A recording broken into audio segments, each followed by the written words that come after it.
I'm sure glad to be able to bring people news feeds sometimes that don't involve negative news. This is actually a good story. This happened on February 12th, a couple of weeks back. A group of four individuals came into a church in Missouri, and things didn't go the way they had planned. They come in there, guns in the waistband and masks on. I believe they were there to rob the place, but if you'll stick around, I got about a 2-minute video, and I'll discuss it a little bit at the end. Tell me what you think about the power of prayer, folks. This is awesome stuff. I love to see it. I wish somebody would go to the White House, somebody really anointed by the power of God, and pray for these politicians that can't seem to get their heart right. That's all I got to say about that, but let's go ahead and jump into. New tonight, a Ferguson pastor says he used prayer to stop his own church from being robbed. Elise Schoening is here to tell us how his service stopped the crime.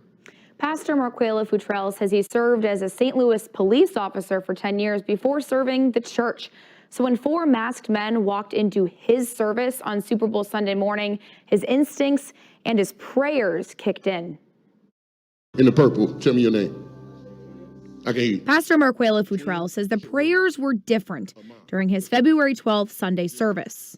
I asked the director of Children's Church, hey, just lock the doors, keep the children safe. It all started when one man came into his church carrying 2 bags, questioning his children's services director. I immediately just had the hairs on the back of my neck. I'm like, okay, something's about to happen. That's when 4 masked men walked into his service. Me being a former police officer, I immediately noticed their waistband. Like there's something there. Futrell proceeded with his service as usual, not wanting to scare his congregation or let the men know police were on the way. I immediately directed my media team to zoom in on them because I knew we need some face recognition. He acted quickly, calling the gunman out. Saw the church and decided to come. Talk to me. But he described what happened next as an act of God. I still got a cop anointing and I still know what's going on and I still know what's about to happen. God's about to change the plot of the enemy. Lift your voice and shout unto God. I believe they felt the power of God lifting their hands and then they left. As a former St. Louis police officer, he says his instincts crossed paths with his prayers. The Bible speaks of watch and pray.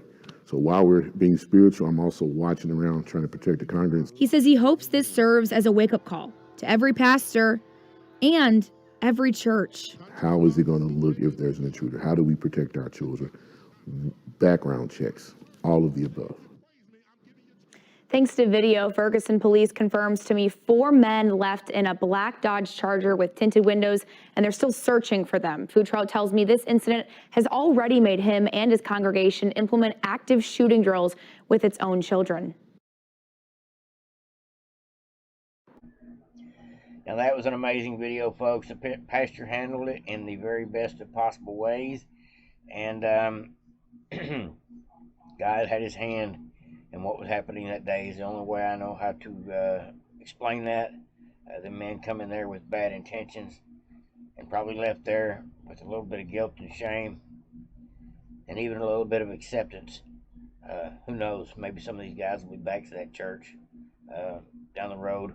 All it takes is for somebody to plant a seed in your heart and in your mind, let you know that Jesus died for your sins, and there is forgiveness out there for how you lived your past life, and that's only through the power of God. And I'm just glad to see that this happened in this church, and it turned out for the best. Like, subscribe, and share to Voted Patriots. I've got a link in the description below if you want to watch the full video at about the 55 minute mark. In the link in the description down below is when they actually get in there and start praying for these folks if you want to watch that as well. Go check it out.